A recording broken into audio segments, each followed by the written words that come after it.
Muy buenas noches a todos. Hoy, con esta charla, festejamos de alguna manera esta gran noticia que hemos recibido sobre el doctorado eclesiástico del cardenal Newman. Cuento un poco las circunstancias porque es bueno saberlas. Cuando el cardenal Newman fue beatificado en el año 2019, fue canonizado en el año 2019, previamente había sido beatificado personalmente por el Papa Benedicto XVI en el año 2010, en un viaje memorable a Inglaterra, que hizo el Papa Benedicto. Los obispos ingleses avanzaron el pedido al Santo Padre de concederle a Newman el título de doctor de la Iglesia. Es algo que se venía diciendo desde hace muchísimos años, desde que fue declarado venerable. Eso yo lo recuerdo, estaba en Roma en aquel momento, en el año 1990. Siempre se hablaba de que Newman merecía este título de doctor de la Iglesia. Los obispos ingleses lo pidieron expresamente y ellos buscaron también el apoyo de otros episcopados que también sumaron esta propuesta. Yo desconozco cuáles son esos episcopados, pero seguramente va a aparecer en estos días la noticia de cuáles han sido los episcopados que han pedido que Newman sea doctor de la Iglesia. Realmente es un reconocimiento justo que se ha hecho con justicia, es un título que él verdaderamente lo merece y creo que no tengo que explicárselo mucho a ustedes. Ustedes son un signo de que la doctrina de Newman es excelente. Yo se los he dicho muchas veces y se los vuelvo a repetir. El hecho de que incluso muchos de ustedes desde hace muchos años, más de 10 años, vienen siguiendo todos los años la doctrina de Newman, es un signo de que para ustedes es doctrina excelente y que vale la pena asimilarla, vale la pena conocerla. Y como lo decía siempre el padre Caballer, que ya se los he nombrado muchas veces a ustedes, es el máximo newmaniano en la Argentina y es el que me introdujo a mí en los estudios del cardenal Newman, su doctrina nos preserva de toda herejía. Y si hemos caído en ella, nos corrige de esa herejía. Por eso es una alegría muy grande. Seguramente vamos a tener en breve la bula papal, que es el documento con el que se explica con detalle cuáles son las causas por las que ha sido elegido doctor de la Iglesia. Y en este sentido les adelanto a ustedes una noticia y también los invito. El próximo 10 de septiembre, miércoles, a las 9:30 de la mañana, se va a presentar en la Universidad Católica nuestro canal de YouTube de la Cátedra Newman. Ya todos ustedes saben que existe este canal que con tanta generosidad ha hecho la universidad para nuestra cátedra, y ese día será la presentación oficial. Por eso para mí sería re importante que ustedes me acompañen, porque son los que me han acompañado siempre. Es como la frase del Nuevo Testamento: ustedes son los que han estado siempre conmigo en mis pruebas. Bueno, no dirían mis pruebas, sino dirían mis cursos. Y sería hermoso para mí que ustedes me acompañen. Además, como me han dicho muchos, te acompañan en el peor día y en el peor horario que podrías haber elegido. Pero bueno, es el que hay y ustedes justamente vienen. Seguramente en esa presentación podré hacer yo unas pequeñas palabras sobre la bula del Papa León XIV sobre este nombramiento, este reconocimiento de Newman como doctor de la Iglesia. Bueno, lo dejo ahí porque si no nos va a ocupar todo el tiempo de la charla. La charla que corresponde hoy es el de las escuelas benedictinas o también las escuelas monásticas. Es otro estudio que Newman hizo sobre este importante periodo de la historia de la Iglesia. Y podemos decir que es la continuación del tema que tratamos en la reunión pasada. Primero, la misión de San Benito, luego este tema de las escuelas benedictinas. Y recordemos lo que Newman nos decía con respecto a la misión de San Benito. Él decía que en la historia de la educación cristiana podíamos encontrar tres grandes momentos representados por tres grandes santos. El primer momento, representado por San Benito y la misión suya y de los monjes, que se puede identificar con la niñez. El segundo periodo, que está representado por Santo Domingo de Guzmán y todos los miembros de su orden dominicana, dominicos, la orden de predicadores, que puede identificarse con la juventud.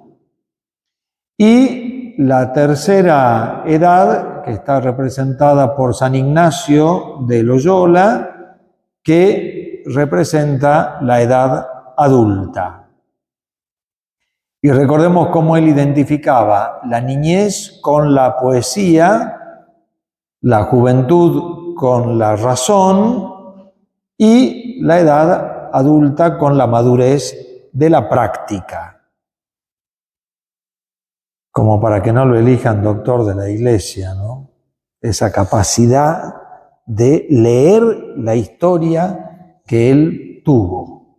Y se dio cuenta de estos tres grandes momentos. Y que además uno toma el otro, porque Newman dice que, por ejemplo, al llegar la edad de la razón, con los dominicos y la escolástica, no se perdió la herencia benedictina.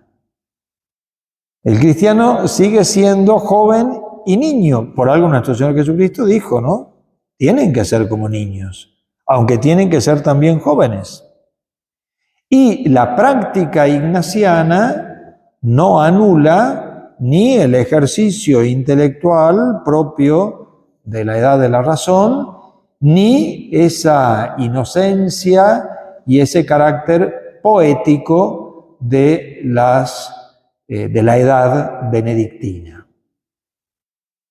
Ya les dije yo a ustedes que lamentablemente Newman no escribió la misión de Santo Domingo y no escribió la misión de San Ignacio.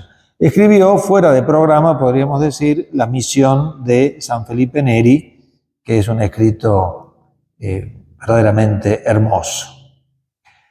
Quizás, esto es una conclusión que saco yo, él no completó ese estudio por la especial afinidad que él tenía con este periodo benedictino.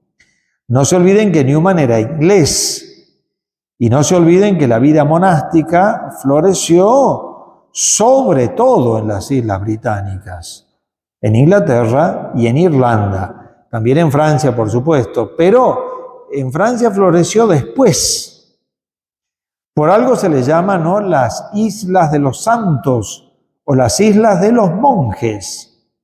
Y Newman siempre afirma esa afinidad entre el espíritu inglés y el espíritu benedictino. Y por eso él se ve que se sintió cautivado por este periodo de tiempo que es bastante como despreciado por la historia. Incluso, si ustedes han leído un poquito, saben que se le llama los siglos oscuros, hasta que llega, digamos, la Alta Edad Media con el surgimiento de la escolástica. Los siglos anteriores se los conoce en la historia como siglos oscuros.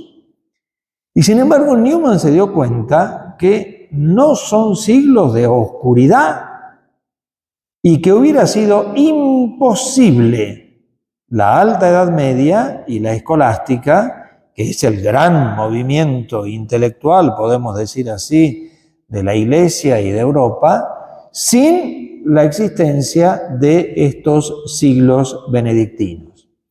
Y hago ahora un poquito una composición del lugar porque justamente la reflexión de hoy gira alrededor de esta composición más que de lugar de tiempo, ¿no? Él organiza, de acuerdo a lo que ha estudiado en la historia, este periodo.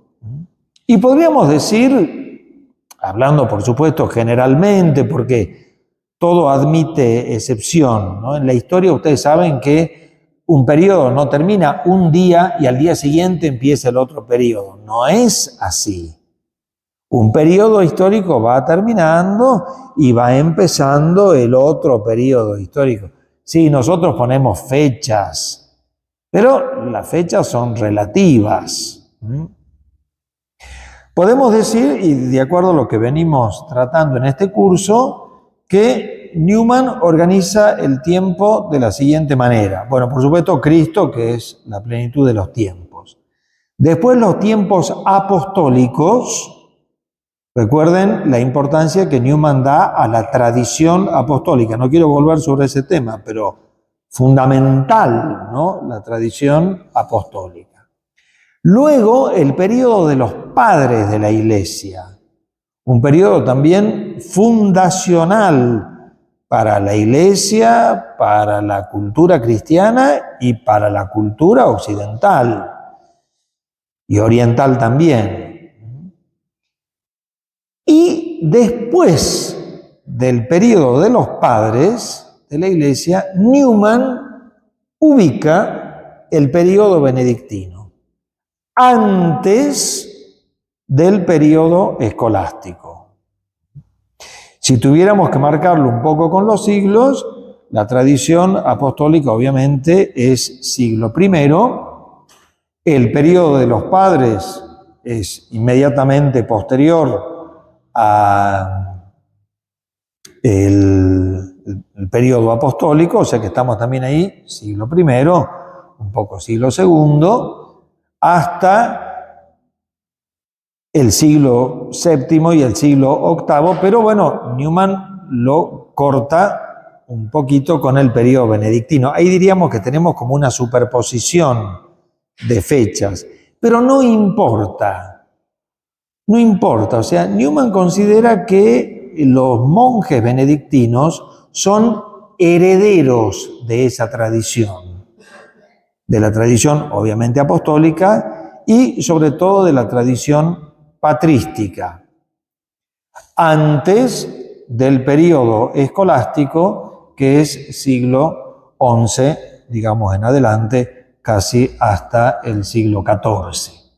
Entonces, él ubica a los monjes en este periodo entre la patrística y la escolástica. Y recuerdan lo que decíamos en la reunión pasada. Los monjes son una reacción de retirada ante el mundo romano moribundo que se venía abajo y que fue un periodo de profunda corrupción. Incluso la vida de San Benito lo demuestra. Él era estudiante en las escuelas clásicas de Roma y vio esa corrupción tan generalizada de todos sus compañeros, de toda la ciudad y demás, que él dijo: yo de aquí me retiro. Y ese retiro de San Benito es lo que provoca también el retiro de toda la masa, por decir así, monástica que lo sigue a él o se asimila con él. Eso es lo que nosotros reflexionamos en la charla pasada y que siempre hay que tenerlo en cuenta, porque es como un ejemplo. Nosotros quizás estamos en un periodo bastante similar. Newman dice, San Benito no podía luchar contra ese espíritu. Era imposible. O sea, una corrupción generalizada, un mundo corrupto, un mundo moribundo, un mundo que se venía abajo. ¿Qué podía hacer una persona? Nada. Y sin embargo hizo todo, ¿no? Porque ese, digamos, es el mensaje, podríamos decir, subliminal de Newman, ¿no? Por lo que voy a explicar yo ahora. Sí, él se retiró porque no podía contra ese mundo corrupto. Uno dice, bueno, no hizo nada, y sin embargo hizo todo. Porque en ese retiro de él, recuerdo las fechas de San Benito por si por ahí alguno no las tiene en mente, él nació en el año 480 y muere en el año 547 en la famosa abadía de Monte Cassino, en el sur de Italia. Podemos decir que el gran periodo monástico comienza después, siglo VI, siglo VII, por eso es el fin de la patrística y el inicio del periodo benedictino. Como ya lo dijimos en la reunión pasada, los monjes en el monasterio, ora et labora, llevando esa vida metódica, santa, de oración, de reflexión, de trabajo, pero al mismo tiempo, como ya dijimos, conservando también esa sabiduría clásica que San Benito un poco había recibido y que los monjes, por provenir, digamos, de esas tierras, conservaron.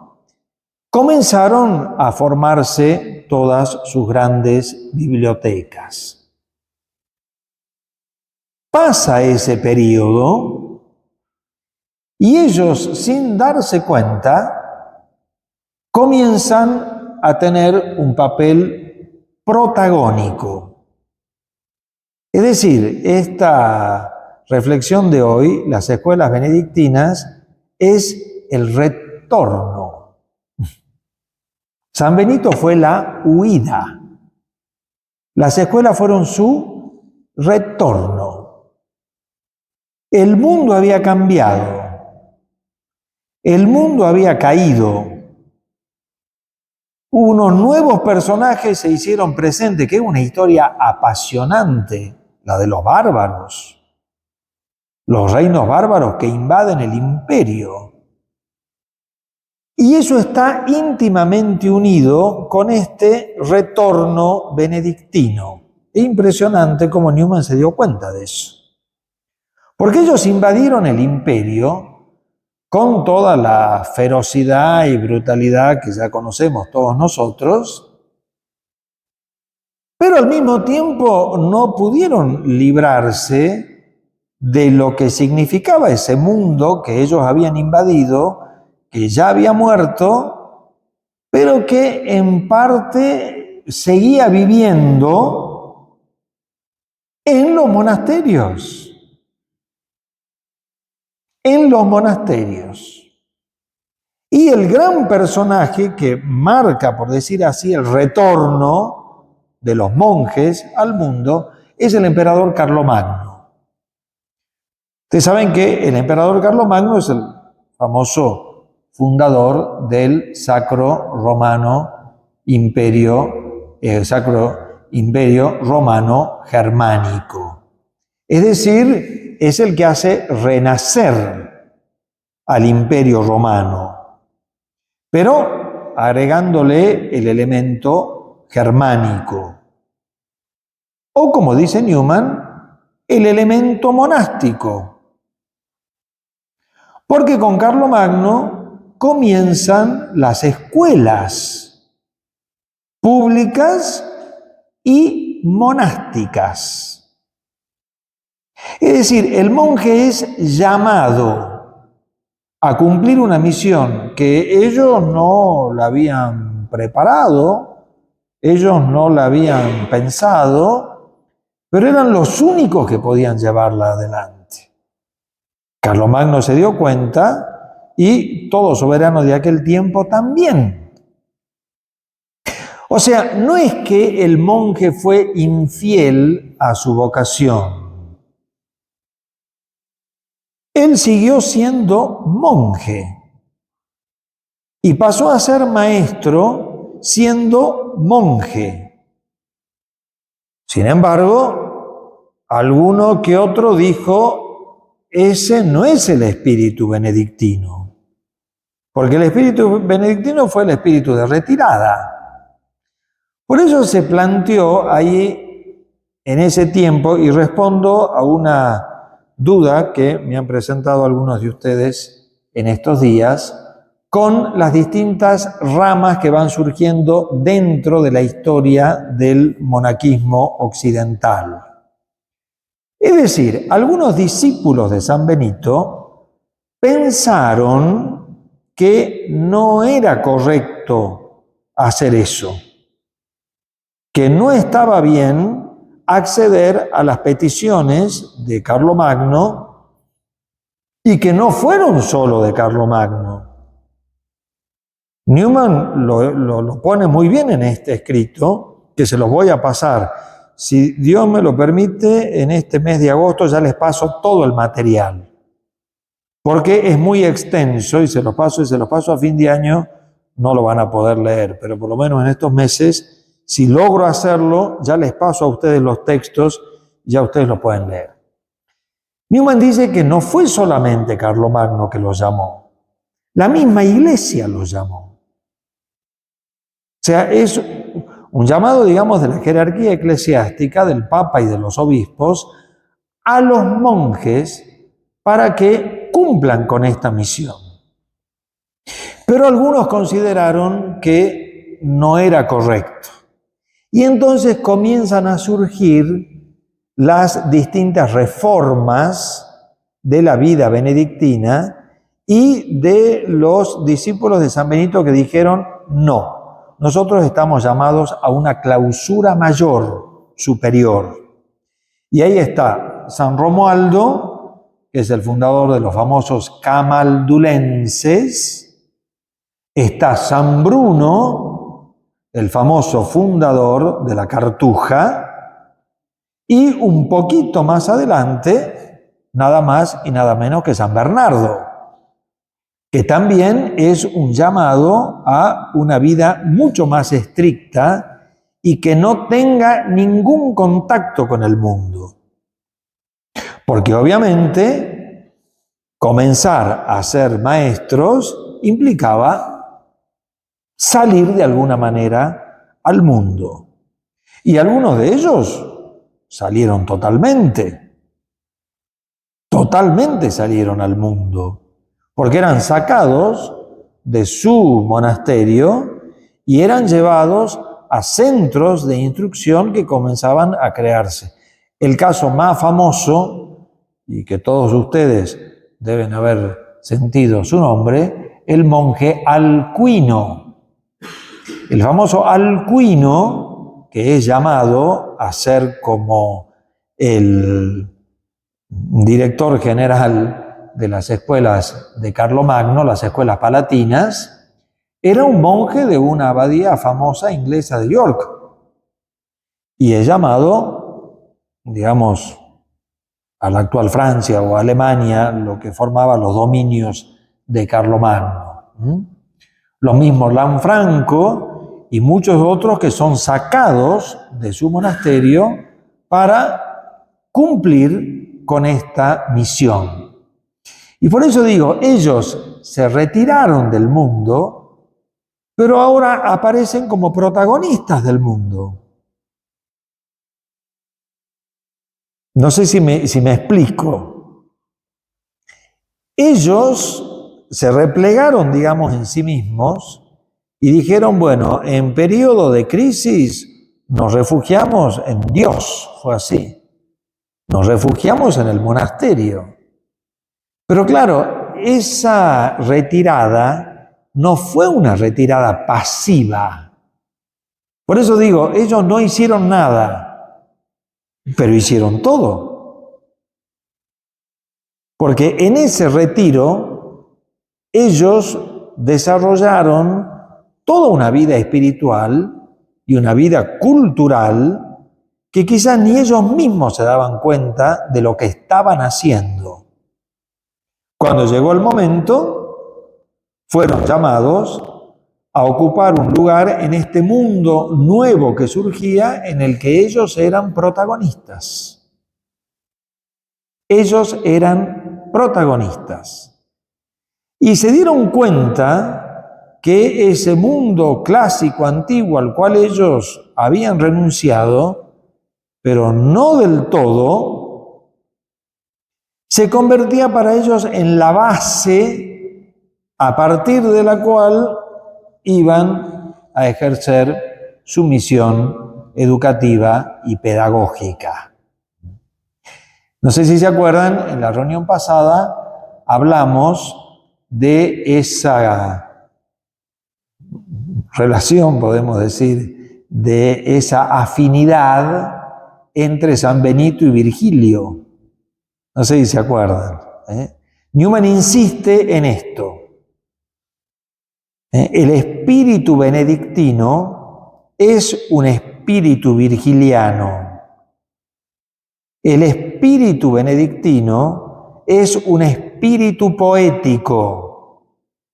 El espíritu benedictino es un espíritu clásico. Y Newman dice que esto no lo ha tenido ni la patrística ni lo tendrá la escolástica.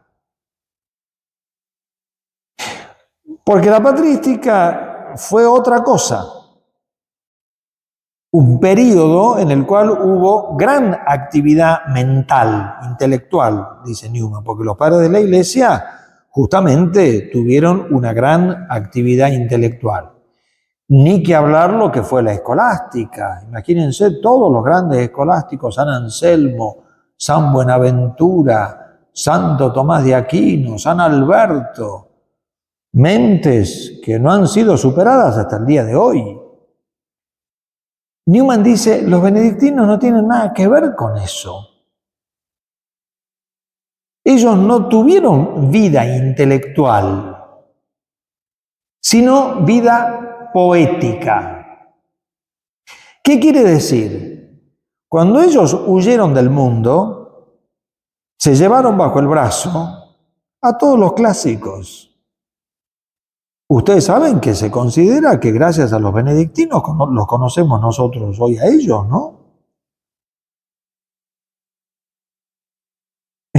Quizás no tendríamos bachilleratos humanistas si no hubiera sido por los benedictinos, que al huir se llevaron bajo el brazo estos textos, porque eran los textos donde aparece la temática poética, digamos, que es una temática campestre, una temática natural, una temática humana, ajena a la controversia, ajena a la discusión, ajena a la problemática, sino que es una literatura que expande el espíritu,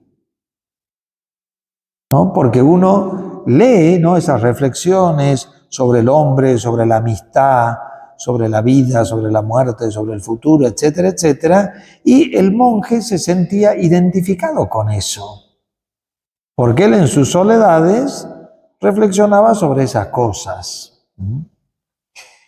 Y además, el gusto de la buena escritura y la buena dicción, hablar bien, escribir bien. Es una temática netamente humanista y Newman dice netamente benedictina. Entonces, ¿cómo fue el programa de estudios? Bueno, ellos dijeron, ese mundo moribundo, sin embargo, nos dejó bastantes enseñanzas. Nos dejó bastantes enseñanzas. Y ellos tenían sus programas de estudio. ¿Por qué no nos fijamos nosotros qué estudiaban? Y ahí es la aparición del famoso trivium y el quadrivium, que Monseñor Tabela quiso dejar patente en el escudo del bachillerato humanista. Me acuerdo los chicos que no tenían idea, venían y decían, ¿qué son las estrellitas del escudo? Y uno decía, para mí son las Tres Marías y la Cruz del Sur. No, hijito, no sé, nada que ver, le digo. Es el trivium y el quadrivium, que fue el famoso programa de estudio que los benedictinos sacan de la tradición clásica. Se considera que Alcuino es el autor de este programa. No es el autor. Es el que lo hace, digamos, público y el que lo concreta en estas escuelas. Primero la gramática, que es lo que más le interesó al benedictino. Cómo se concibe, por decir así, la frase, cómo se la escribe, cómo se expresa una idea. La gramática, la retórica, el buen decir, que para el benedictino fue fundamental porque es algo estético, y la dialéctica, que es más, digamos, como la filosofía, que eso ya no le interesó tanto al benedictino. Y después, el quadrivium, la aritmética, la geometría, la astronomía y la música. Y siempre mis alumnos me preguntan, ¿por qué la música? No sé qué va a decir acá mi ahijado, pero porque la música es una ciencia matemática. Entonces, por eso estaba en lo que podríamos decir nosotros como ciencias exactas, pero tiene también, obviamente, su parte estética. Sin embargo, dice Newman, no fue ese el programa absoluto de las escuelas benedictinas. Porque antes de acceder al trivium y al quadrivium, los niños, ahora voy a hablar un poquito de los niños, queda un poquito de tiempo, los niños primero aprendían otras cosas. Porque ellos eran monjes. Y como buenos monjes tenían prioridades de estudios antes de acceder al trivium y al quadrivium. Y Newman dice, lo primero que aprendían, fíjense qué interesante, lo primero que aprendían estos niños, porque entraban niños al monasterio, era el salterio. El salterio es el conjunto de los 150 salmos. Ustedes saben que son los benedictinos los que organizan la famosa oración del oficio divino con los salmos. Con los salmos, las famosas 7 oraciones. Maitines, laudes, tercia, sexta, nona, vísperas y completas. Son todas oraciones hechas con salmos. Pero se les enseñaba a los niños para que se los aprendan de memoria. Y era condición que se supieran el salterio. Porque al llegar, si es que seguían, digamos, la carrera eclesiástica, a ser sacerdotes o obispos, tenían que conocerlo de memoria. Y por eso la primera enseñanza era la del salterio, es decir, literatura bíblica, antes de pasar al estudio de la literatura clásica. El niño aprendía eso y aprendía también las oraciones con sus comentarios, principalmente el Padre Nuestro y el Credo y el Salterio. Y luego venía recién el Tribun y el Quatrivium. Y en el estudio del Salterio se agregaba también toda la Sagrada Escritura, interpretada y reflexionada con los escritos de los padres de la Iglesia, que ellos también almacenaban en sus bibliotecas. Entonces, la biblioteca de los monjes era eso: Sagrada Escritura, padres de la Iglesia, si había algún canon disciplinar también, y después los clásicos. Pero como dice Newman, ellos no hicieron un trabajo intelectual sobre eso. No. Ellos hicieron un trabajo de conservación de esos textos, de reflexión sobre esos textos, de aplicación a los estudios que hacían, y así lo conservaron, pero no haciendo un trabajo intelectual sobre ello. Acá hay una página en este escrito, en un momento pensé leérselas, pero bueno, un poquito extensa, donde Newman hace toda una reflexión sobre lo que es la teología. Pero él dice, teólogos fueron más bien los padres de la Iglesia. Teólogos fueron los escolásticos. Los monjes no. Los monjes no fueron teólogos. No era su trabajo la especulación intelectual, sino el aprendizaje de esos textos y la transmisión de esos textos. Ahí está, digamos, como la simplicidad monástica. Y ahí está lo que dice Newman, que haberse convertido en maestros no fue una infidelidad a su vocación monástica, porque lo hicieron con el espíritu monástico. Y si alguno se apartó del espíritu monástico, bien, ya corre por cuenta de cada uno. No es algo que infectó, por decir así, a toda la orden. Sí, obviamente la orden fue cambiando con todas estas solicitudes, pero siempre fiel a sí misma. Y si hubo monjes que en estos trabajos intelectuales se desviaron, bien, fue problema de cada uno. Además, acá entra el tema de los niños. Ellos trataban con niños. Los niños, esta es una historia apasionante. Los niños eran los hijos de los guerreros bárbaros.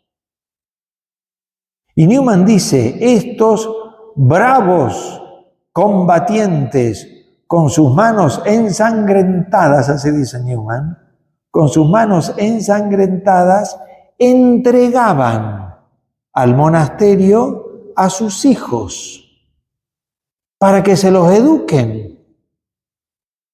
Yo me imagino la escena, no sé ustedes.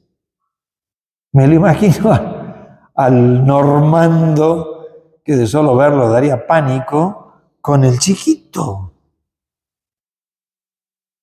Porque el bárbaro también se convierte. también se hace cristiano y también es protagonista del nuevo mundo. Es la Edad Media, ¿no?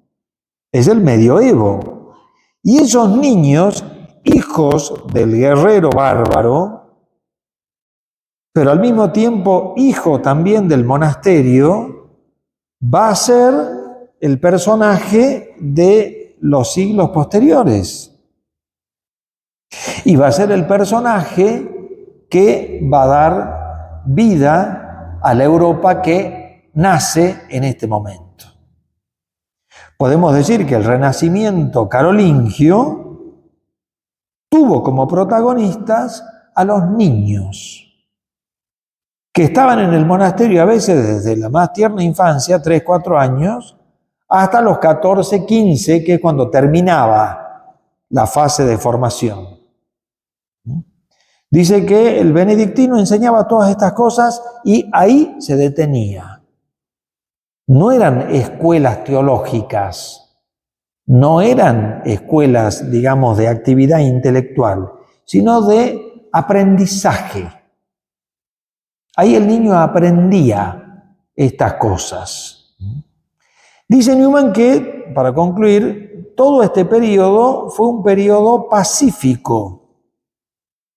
Es decir, un periodo en el que las escuelas benedictinas se desarrollaron pacíficamente, hasta que los tiempos cambiaron.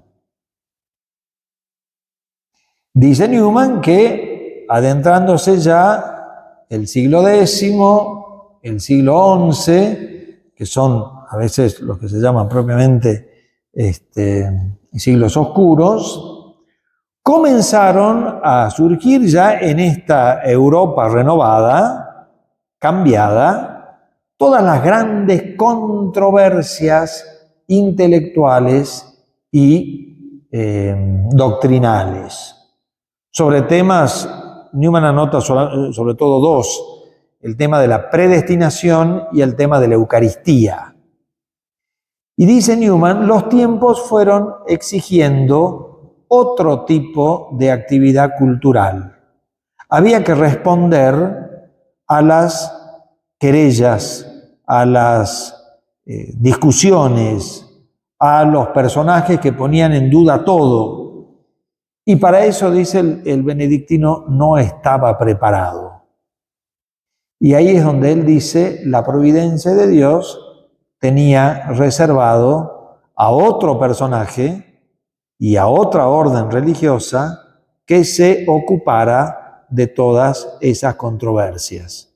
Es el inicio de la escolástica y es el surgimiento de los dominicos y del período escolástico en el que hay una actividad intensísima de la razón, del intelecto, de la teología, que es un periodo que, bueno, por supuesto todos nosotros lo valoramos.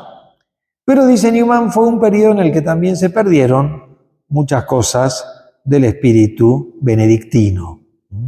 Se ganó con actividad intelectual, porque es la época de la razón, pero, dice Newman, un poquito la poesía monástica se perdió, tratando de buscar esa precisión absoluta en el lenguaje, en el que la lengua latina, él dice, es totalmente transformada. La escolástica transforma el uso de la lengua latina para tener una precisión en los términos. Se olvida o se olvidó un poco aquel uso de la lengua latina, digamos, con fines más bien estéticos y poéticos. Por eso Newman dice que ahí termina el periodo benedictino, saliendo ellos a la luz, cumpliendo esta labor, sin ser infieles a la vocación benedictina y poniendo las bases culturales de lo que va a ser este gran periodo que viene después. Bueno, yo dejo aquí, he hecho una apretadísima síntesis de este escrito que espero poder dárselos a ustedes en breve. La próxima charla justamente va a tratar sobre el Papa San Gregorio VII y la famosa querella de las investiduras. Fue el gran momento, no tanto intelectual, sino más bien político, que marca el inicio, por decir así, de la Alta Edad Media, que es también el periodo de la escolástica. Ahí quizás vamos a tener una visión más política de este periodo, pero muy interesante, porque Newman también la caracteriza muy bien. Y que bueno, dicho todo esto, para honrar ese gran periodo que fue el periodo benedictino, y que lejos de corresponderse con una época oscura, es la base luminosa de los siglos que vendrán después.